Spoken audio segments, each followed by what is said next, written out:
supposing we hit the body with a tremendous, whether it's ultraviolet or just very powerful light, and I think you said that hasn't been checked, but you're going to test it. And then I said, supposing you brought the light inside the body, which you can do, either through the skin or in some other way. And I think you said you're going to test that, too. Sounds interesting. Get the right folks who could. Right, and then I see the disinfectant, where it knocks it out in a minute, 1 minute. And is there a way we can do something like that by injection inside or almost a cleaning? Because you see it gets on the lungs and it does a tremendous number of the lungs. So it'd be interesting to check that. So that you're going to have to use medical doctors with. But it sounds interesting to me. So we'll see. But the whole concept of the light, the way it kills it in 1 minute, that's pretty powerful. Steve, please. You say that the country will be in a better place by early summer. Does that mean you're going to need to extend the social distancing guidelines until then? Well, we may, and we may go beyond that. We're going to have to see where it is. And I think people are going to know. You're going to know. I'm going to know. I think people are going to know just out of common sense. At some point, we won't have to do that. But until we feel it's safe, we're going to be extending. You have 23 cases where new cases, 23 states where new cases are on decline. What does that mean about when the country can be safely reopened to a more normal point? Yeah, but it means we're going to watch those cases very carefully. I think we've all gotten very good at it. We've gotten good at tracing. We see where the cases are, where they're going, and we're going to be watching it, and it's called containment. At a certain point, we're going to be able to contain. And, when you see this, a lot of people have been talking about summer. Maybe this is one of the reasons. I once mentioned that maybe it does go away with heat and light, and people didn't like that statement very much. The fake news didn't like it at all, and I just threw it out as a suggestion. But it seems like that's the case, because when it's on a surface that would last for a long time, when that surface is outside, it goes away very quickly. It dies very quickly with the sun. Yeah, go ahead. You said yesterday that you're going to look into Senator McConnell's suggestion for allowing states to declare bankruptcy versus the aid. Yeah, we'll look into it, and I have been looking into it. I've been talking to a lot of the different senators, but I don't want to talk about it now. That was a very interesting presentation. Go ahead, Jim. Well, I wanted to talk about McConnell's suggestion that aid to the states amounts to I just told you I'm not talking about it to a now. I'll blue talk about it later. I'd like to talk about something that right now is of more interest to people. Could I ask Mr. Bryan a question? Yeah, sure. Thank you. When you started your presentation, you described this as an emerging result. Does this mean your study is conclusive? Is there more work to do? We're continuing that. For example, on the aerosol side, you notice the figures were 20% humidity. We're looking at higher humidity levels. We would expect that would even have a greater impact on the virus. We're looking at other types of disinfectants. And so we're as a scientific community, we're continuing to study the virus to understand its characteristics. Mr. Bryan, can you explain why some hot spots we've seen in the U.S. are hot and humid, like New Orleans, for example? Let me explain. If you look at the coronavirus as a chain with many links, what we've done through our study is we've identified some of the weak links in that chain that the transmission of the virus depends upon. We identified that heat and humidity is a weakness in that chain. We've identified that sunlight, solar light, UV rays is a weakness in that chain. That doesn't take away the other activities, the guidance from the White House, the guidance from the CDC and others on the actions and steps that people need to take to protect themselves.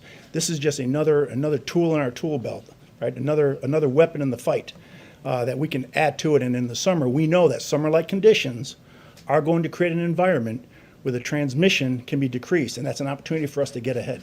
But the president mentioned the idea of cleaners, like the bleach and isopropyl alcohol you mentioned. There's no scenario that could be injected into a person, is there? No, I'm here to talk about the findings that we had in the study. We don't do that within that lab, our labs. So. So how do you... Are we simplifying too much? We're talking about almost a cleaning, sterilization of an area. Right. Maybe it works, maybe it doesn't work, but it certainly has a big effect if it's on a stationary object. Okay. So how do you... Are we simplifying too much by saying that it'd be better with the warmer weather and the sun coming out more and more, that people would be outside than staying inside their home, confined to the four walls of their house? It would be irresponsible for us to say that we feel that the summer is just going to totally kill the virus and that if it's a free-for-all and that people ignore those guides. That is not the case. We have an opportunity, though, to get ahead with what we know now and factor that into the decision-makings for what opens and what doesn't. But are you saying on surfaces, the heat, the hot summer, and whatever other conditions, humidity and lack of humidity, that would have an impact? So that on surfaces where it can be picked up, it will die fairly quickly in the summer, whereas in the winter it wouldn't die so quickly. Yes, Mr. President. When it's exposed to UV rays, take a playground equipment, for example. The UV rays hitting a piece of playground equipment will kill the virus when it hits on the playground equipment. But underneath, where the sun does not get, if someone touched that and had it on their hands, it could still be there, right? It has to be in direct light of the UV rays. With the sun, if it's on somebody's hands, right, and they haven't touched their face and all of the things. And that it's we've exposed all to been- the sun. I know, but if they're outside, right, and their hands are exposed to the sun, will that kill it as though it were on a piece of metal or something else? I don't want to say it will at the same rate because it's a non-porous surface, but what we do know is that we looked at the worst-case scenario, and the virus lives longer on non-porous surfaces. So porous surfaces, it doesn't live quite as long. So in theory, what you said is correct. This is sort of semi-non-porous, right? This, right? Yes, Mr. President. Mr.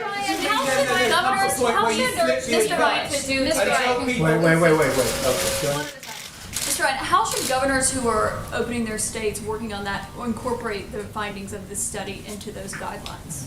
I would leave that up to the governors. This is a decision, this factors into their decision process. As I mentioned, with knowing this knowledge and having this knowledge, as we continue to study and further know what the virus does and how it reacts, it could impact the way a governor will look at what he opens in a state, how he opens it, in what environments these things are opened up. But I leave that up to the governors to make that decision. How they Obviously, at the moment, the advice is stay at home. By the summer, could we be flipping that and saying you'd be much better off being outside with UV rays, all the humidity that Washington brings in August? I would not go contrary to the guidance that have been issued right now. I think, though, to tell you that if I'm having an event with my family, I'm doing it in the driveway or in the backyard, not inside the house with my children. In fact, I'm thinking about moving outside to the rose garden. No, it's a very interesting question, actually. Okay. Please, go ahead. Mr. Ryan, how much more research, how much more time would it take to have conclusive results that could be used here? You said these were emerging results. We first were able to receive the virus back in February is when we started testing. And it is a science-based approach. Science is a process. The doctor can attest to that. It doesn't necessarily line up with goals and targets and other things. It is what it is. But we are now starting to get results. And we're every week or 2 weeks, we're starting to find out something new and something different. And in talking to the task force and the vice president, he's already asked us to come to him every time we come up with some new discoveries that we could share to the public. Phil? Yeah, sir, have you compared notes with your counterparts in other foreign governments or in private industry who might have been studying the same thing, and do their findings show the same result that you found here? We do have a very good partnership with a lot of our allies. We work closely with them on this particular topic. We actually authored a document called the Master Questions List. If you go to DHS-S&T's website, we've already had about 17,000 hits on this document. It actually outlines what all the countries in the world are doing to fill the certain gaps of knowledge that don't exist within the virus and what we do know. And that is really what targets and drives the science community to say, oh, what don't we know now, so we don't duplicate what other people have done. So we've championed that document. It's well referenced, and I would encourage you to look at that. And we are working with other countries on vaccines, as you know. Yeah, go ahead, please. Thanks, Mr. President. If there is a summer ebb with this virus, what would the federal government need to do to take advantage of that time? Say it at the beginning, what? Oh, so if there is a summer sort of ebb with this virus, what would the federal government need to do to take advantage of that time to be better prepared for a possible resurgence in the fall than we were the first time Well, I'll tell you around? one thing. I think a lot of people are going to go outside all of a sudden.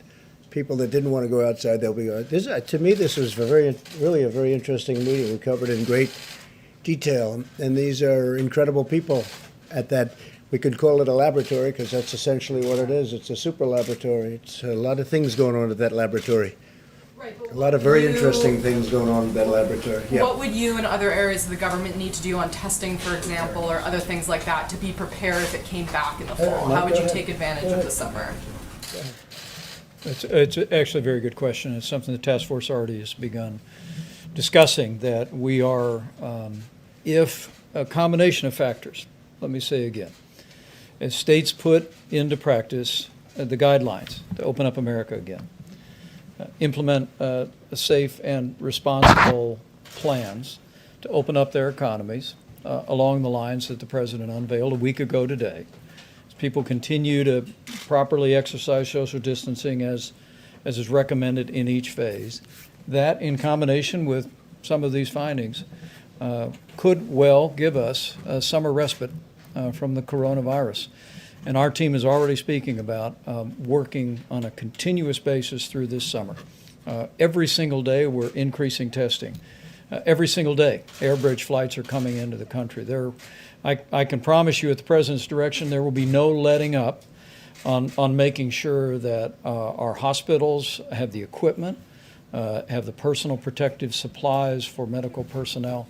There'll be no letting up on the development of therapeutics by our great pharmaceutical companies, or driving toward a vaccine as soon as it is possible to make available to the public.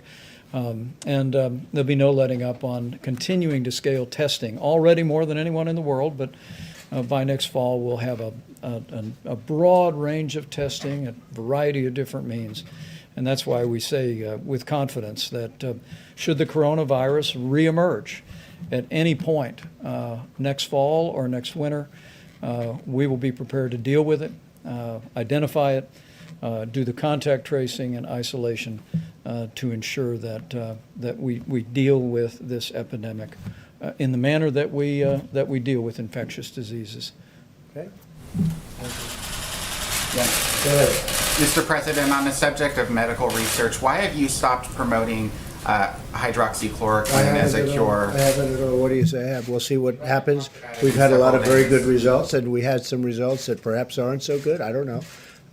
I just read about one, but I also read many times good, so I haven't at all. And it's a great for malaria, for lupus, for other things, and we'll see what it is. But I guess, Deborah, they have many studies going on that, so we'll be able to learn. Looked at the veteran study that shows that I have not. the death rate is higher. I have not seen it. Go ahead, please. Mr. President, we're now over 26 million new jobless claims over 5 weeks. Yeah. How the Vice President talked about this summer getting better, but what do your economists tell you about the time it's going to take to you in the U.S. to create Well, I know those a jobs lot back? about economists. August, Yeah. September, Sure. October? Well, let me go. We know the rest of the question, right? So I know a lot about economists, and the answer is they have no idea. I think I have as good an idea as anybody, and I think our economy will start to pick up very substantially as soon as the states get open, and that's happening as we speak, and it's actually very exciting, and people are just thrilled to see it, because our country has to get back to work. They want to get back to work. You see that, whether it's a demonstration or just in talking to people. They're going to get back to work, and they're going to get back to work very fast. States are advanced. I look at Gavin Newsom was very nice today. He wrote a beautiful statement about we sent him a lot of things that he needed. Okay, different things that he needed. We got it taken care of. They've done very well in California, as you know. They're doing really well in Florida. They're doing well in a lot of places. New York and New Jersey got hit very hard. They're doing very well. I spoke again with Governor Cuomo, with Governor Murphy. They're doing a great job. And here's the thing: we have to see they got hit hard. Everyone close together, tight in. People don't realize New Jersey is very tight. You realize that because you've been covering it for a long time, but very tight. New York obviously is very tight. They're doing a terrific job. I think for the most part, I'll be able to tell you when it's all over, but a lot of the governors have done a really terrific job. Some I don't think have, to be honest, but we'll be talking about it in the future. Yes, go ahead. Thank you, Mr. President. In a new interview today with Time Magazine, Dr. Fauci said that the U.S. is not in a situation where we can say we are where we want to be with regard to testing capacity. He said we need much more testing capacity as well as tests. So why do you keep saying we have a tremendous testing capacity? And do we have a national strategy that goes beyond tracking just what the states are doing? The answer is yes, and the answer is, as you know, and as I've said many times, we're very advanced in testing. Other countries are calling us to find out what are we doing. And by the way, within 2 weeks, you'll see numbers and you'll see different forms of testing, just like we came up with the Abbott Laboratories machine, which gives it to you in 5 minutes that everybody wants. Everybody's asking, can we get that? But you can only make them so fast. But as you know, we've done more testing than every other nation combined. And that's a big statement. And, you know, when they talk about different tests and different things, we're also a bigger nation than most. And so when they look at statistics, because statistically we're doing phenomenally in terms of mortality, in terms of all of the different elements that you can judge. When you look, Germany and ourselves are doing very well. We are very accurate in the reporting of numbers. In fact, I'll go a step further. As you know, in New York, they actually added quite a few deaths to a list that was done in New York, and they added a number of deaths. We're very, very highly accurate. And then you'll look at certain lists of other countries. Some are so obvious just to look at, where obviously the number is ridiculous in the form of low, because they're not accurate counts. They're not even close to accurate counts. In fact, they're insulting to look at them.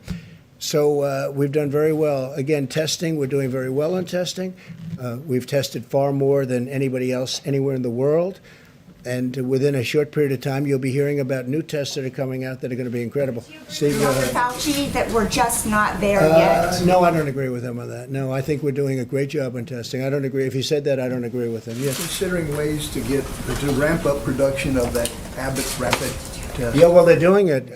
I'll tell you, Steve, they're doing it at a level that they've never done it before. Abbott is a great company. It's a very big, highly respected company. They came up with this machine where you do it. I've done it both ways. I've done it this way, and I didn't like it, and I've done it the Abbott way, where you literally just touch, and 5 minutes later you know the answer. And we use them in the White House. I think you folks have been given that opportunity, which is much more pleasant than the first way that they looked at you, right?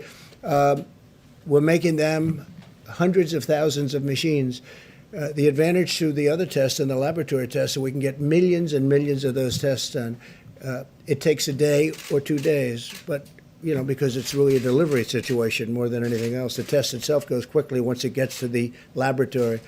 But as we have found, and as we have, I think, shown everybody in the room, we have many laboratories. We have so many laboratories. Nobody. A lot of the governors did not know that we had this capacity, but we have many laboratories all over our country. Every state has laboratories, and some have a lot of them. So I think we will come up with things as time goes by. Again, when I started, we started with nothing, essentially. We started with a broken test, a test that didn't work. We started with a test that did very few people, not millions of people. The problem is if we did 350 million tests, one for each person, the media would say, oh, you should have done 2 for each person. No matter what you do, it doesn't make any difference. It's just like the ventilators. I talk about it all the time. Nobody ever mentions ventilators. One of the hardest things are ventilators. And now we're making thousands a week, thousands of ventilators. And they're calling from Mexico. They're calling from many countries. I've received today 4 calls.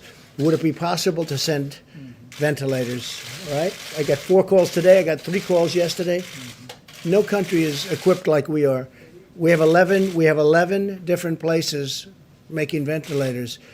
Our country, as you know, doesn't need them now. Our governors are very happy. But that's different than tests, because with the test you can always say, oh, we need more. No, I think we've done incredibly well obviously with ventilators. We also have 500 million masks that are very shortly going to be here. We've made millions of masks. We have ordered millions of masks that have arrived and been distributed. We gave one hospital in New York City 300,000 masks. Before the virus, they were using 10,000, and now we got them 300,000, and they got rid of them very quickly, which I sort of say, how did that happen? Why? because they became very valuable, the masks. So I say, how did that happen? But we've done an amazing job, and we've worked with the governors, and when the governors weren't able, again, they're the first line, when they weren't able to get something, like ventilators, they couldn't get ventilators. They could have bought them. You could have bought them, but many of them chose not to. So they all needed ventilators. We got the job done. I'll be introducing the team when we're finished with this whole nightmare, this whole curse, this whole plague. But the team that worked on the ventilators was incredible. And the team that and it's a little bit interchangeable, but the team that's working on the testing is truly an incredible team. These are brilliant people. And they're doing it for the country. They're not doing it for other reasons. Some have been very successful. They're doing it for the country. Mr. President, Yes. the House has now passed, since you were here, the relief bill. Right. I'll As be you know, signing it probably tonight. As you know, there's no aid to states and localities in that bill. Mitch McConnell, of course, has talked about states seeking bankruptcy protection. His office referred to this as the idea of aiding states as a blue state bailout. What do you say to that? Do you agree with that, or do you agree with Governor Cuomo that is a vicious attack on these states that I have don't been think it's hit a by? vicious attack, but certainly some people do look at it that way. I've spoken to Mitch about it. I've spoken to numerous senators about it. And we're working with senators that are on the other side of the issue, and we'll see what happens. But we're looking to do what's right for the people of this country. We're looking to do what's right for a particular state, and we'll see what happens. But it's certainly the next thing we're going to be discussing, because some states have, in all fairness, John, some states have not done very well for many years, long before the virus came. You know, you can't blame the plague, this horrible plague that came in, and all of a sudden, you know, they can't blame that. You look at Illinois, he's got a lot of problems long before the virus came in. And so we'll be talking about it. It'll be a subject for a period of time. And right now we've made this incredible deal for the workers and for small business. And I'm very happy that Harvard didn't get covered. We actually never sent them the check, but they were very nice about it. We never sent them the money. The old-fashioned way is the check. The new way is send them the money. And we didn't send them the money. And but they were very understanding, and they were very nice about it. So was Princeton, so was Stanford, so were a number of other schools that you just don't associate with this money. So were big companies, as you know many of them.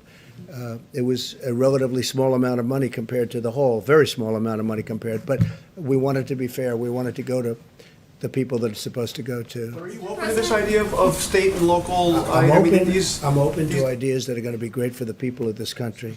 And if we can help states, we're always going to help states. Now, there's different ways of helping states. Some ways are better than others. So we're looking. It is interesting that the states that are in trouble do happen to be blue. It is interesting. You know, if you look around, I mean, the states that seem to have the problem happen to be Democrat.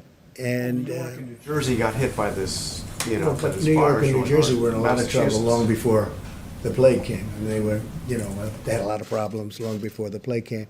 I spoke with Governor Cuomo about it, spoke to Governor Murphy about it. I spoke with Gavin Newsom about it. And I'm speaking to a lot of people about it because it's probably going to be the next thing on the list. A lot of people understand very well what Mitch is saying, and they also understand the other side of the problem, and I'll be speaking about it. We're going to do the right thing for our country, and the right thing for a lot of great people. Okay? Yeah, please. Mr. President, after the presentation we just saw about the heat and the humidity, is it dangerous for you to make people think they would be safe by going outside in the heat, considering that so many people are dying in Florida, considering that this virus has had an outbreak in Singapore, places that are hot and are humid? Here we go. The new headline is Trump asks people to go outside. That's dangerous. Here we go. Same old group. You ready? I hope people enjoy the sun, and if it has an impact, that's great.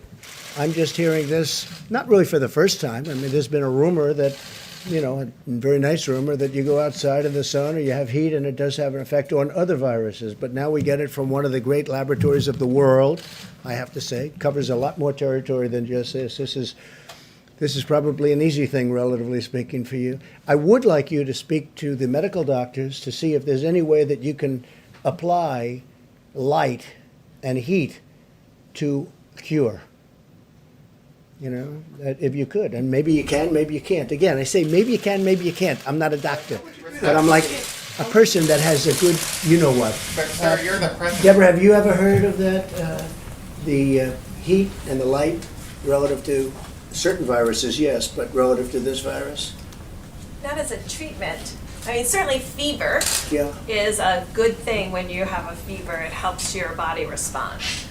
But not as, I've not seen heat or light. I think it's a great thing to look at. I mean, you know, okay? Respectfully, sir, you're the president, and people tuning into these briefings, they want to get information and guidance and want to know what to do. They're not looking for rumors. Phil, I'm the president and you're fake news. And you know what I'll say to you? I'll say very nicely, I know you well. I know you well because I know the guy. I see what he writes. He's a total faker. So are you ready? Are you ready? Are you ready? It's just a suggestion from a brilliant lab by a very, very smart, perhaps brilliant man. He's talking about sun, he's talking about heat, and you see the numbers. So that's it. That's all I have. I'm just here to present talent. I'm here to present ideas because we want ideas to get rid of this thing. And if heat is good, and if sunlight is good, that's a great thing as far as I'm concerned. Go ahead. Mr. President, you talked a moment ago about vaccines and that we're close. How close do you think, the Oxford University study says they could have one by September. Do you think the pharmaceutical companies in the US around They the could world, have one of what? they could have a vaccine ready, tested by Oxford's September? one, Johnson & Johnson is working. They're also working together. You have many companies working together on a vaccine. But then do you think they can scale up production and the pharmaceutical companies will be able to do that quickly? We'll scale it up. If we had a vaccine, it'll be scaled up very quickly. In fact, some of the companies, Johnson & Johnson is one, is scaling up already before they have the final answer. A number of companies are doing that. You'll save a lot of time. The normal is you scale up after. I have to say the FDA has been fantastic. Stephen Hahn, Dr. Hahn, has been fantastic. They're moving along rapidly. Would you say, would it put a time scale on when you No, I think don't want it's- to put a time scale because then the media, the so-called media, lamestream media, will say, he said a time. I don't want to say times because every time I say a time, if you don't hit it, they'll say. So I don't want to talk about time. But I will say that there's been tremendous progress made over the last month. And can I just ask a very quick question? You spoke to Boris Johnson this week. I I did. just wonder how he sounded, how he was. I did. When do you think he'll be back at work? He called me a few days ago. I will tell you, he sounded incredible. I was actually surprised. I thought it'd be like, oh, Donald, how are you? He was ready to go.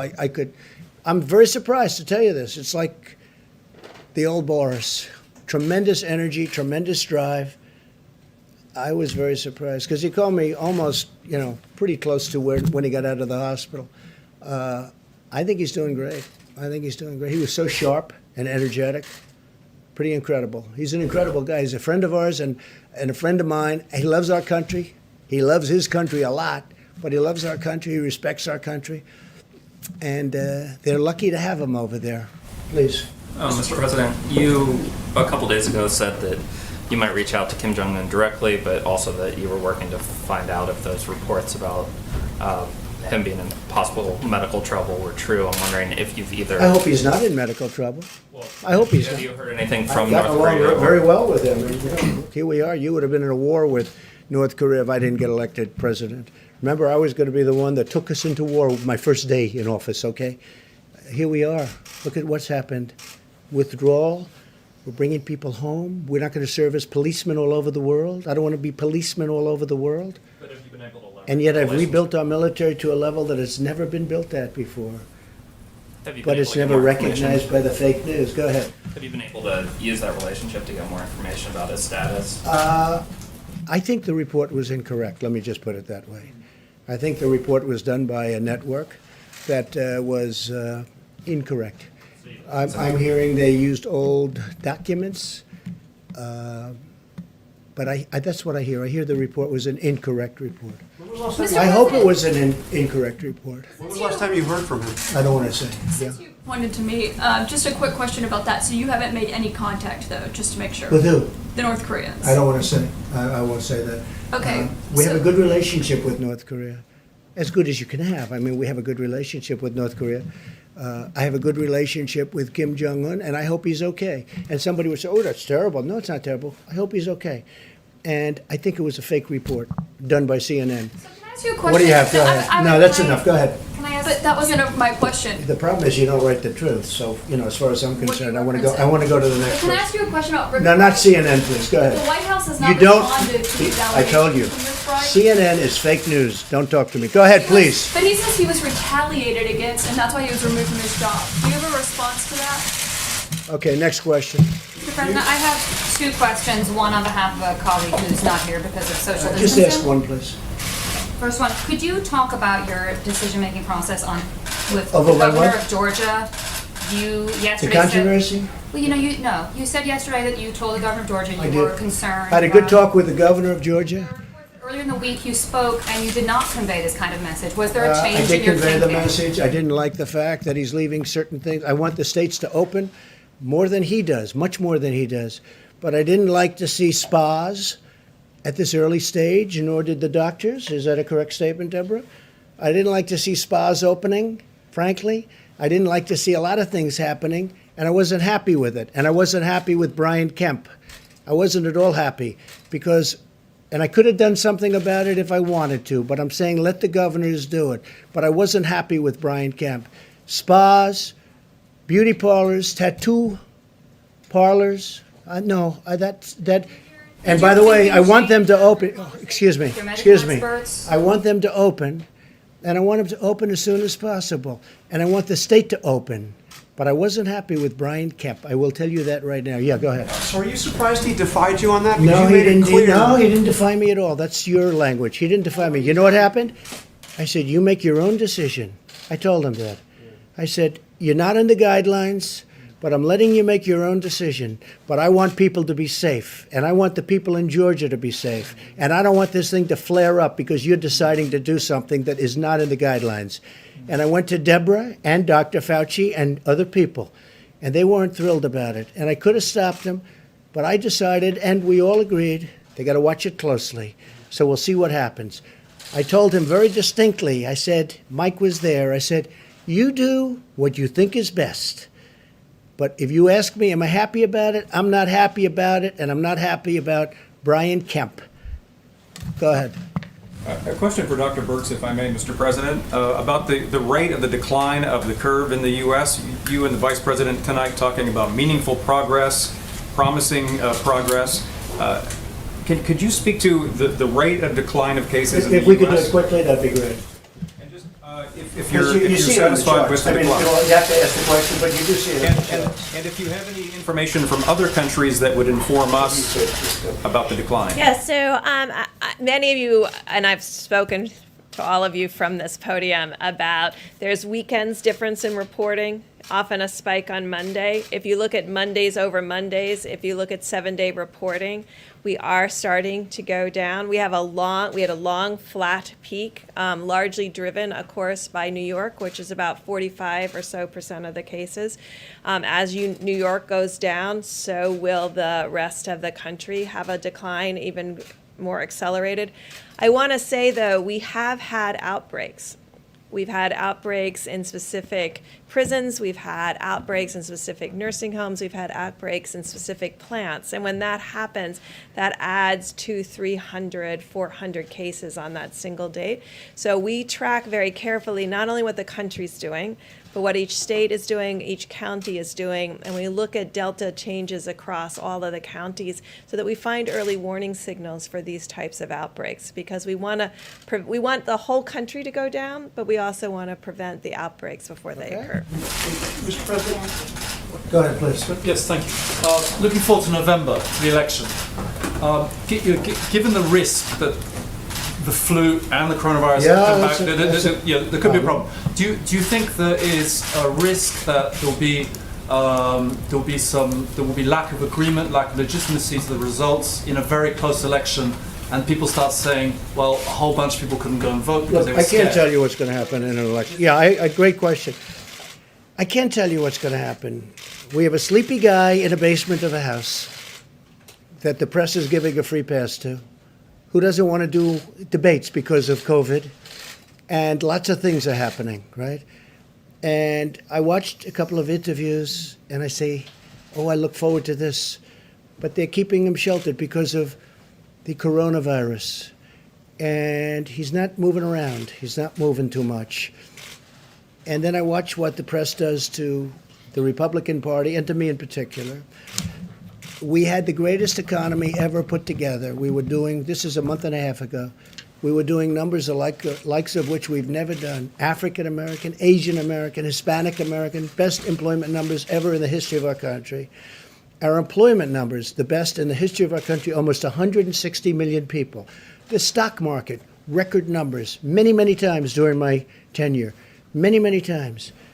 But now we have a country that we had to close because of this. And frankly, if we didn't close it, we would have lost millions of people possibly, but certainly we would have lost 1 million people. You take the high number and cut it in half again. But whether it would have been 600, 700, 800, you take a look at the travesty that there is. You take a look at this horrible, horrible scene of hospitals with bodies and black body bags, right? Multiply that times 10, 15, or even 20, because that would have happened. So we did the right thing. So far, we did the right thing. So far, we've called it right. We've mobilized like it was a military operation, and it was largely a military operation between ventilators and testing and so many other things. And we've had a lot of good partners, not all good partners, but we had a lot of good partners. Gavin Newsom today thanked us very much. Gavin Newsom, California, thanked us so much for getting him all the things that he needed so he can keep going and keep doing a good job. We got it to him today. Tomorrow we're getting him even more. Would have been harder for him to get it than us. We agreed to get it. We got it on time. He said promises made, promises kept. He actually said that in a statement today. We've done a good job. We've gotten very little credit for the great job we've done because of the media, because the media is not an honest media, in my opinion, much of it. Not all of it. We have some great reporters that I have tremendous respect, but much of the media is not honest. So I can't tell you about the election. You have a Democrat Party, and you have a large portion of the media automatically giving a guy a pass. He's been given a pass. Whether or not he's going to be the nominee, I have no idea. But he's getting a pass. And the media isn't covering the great job that we've done, whether it's Mike's task force, which has been incredible, whether it's the way we mobilized in a warlike operation to build these incredibly complex and very expensive ventilators. They're very expensive to build and very complex. The job we've done has been an amazing job. And I'm not talking about me, I'm talking about everybody. I'm talking about the generals, the admirals, Deborah and Tony and now Bill. I mean, something we hadn't heard today. So I can't tell you what's going to happen with the election. I think that had we not gone through a fake Russia deal, an impeachment hoax, it was a total hoax, from the day I got elected, but you know it wasn't the day, it was many months before I got elected. This has been a witch hunt that was illegal. It was an illegal witch hunt. It was illegal. And with all of that, I'm doing fine because the people see we're doing a great job. And you know what? We'll continue to do a great job. If we had an honest press, this country would be even greater. Thank you. Thank you very much. Are you concerned about another whistleblower complaint, Mr. President? That's what Rick Bright says he's going to file. Are you concerned about that?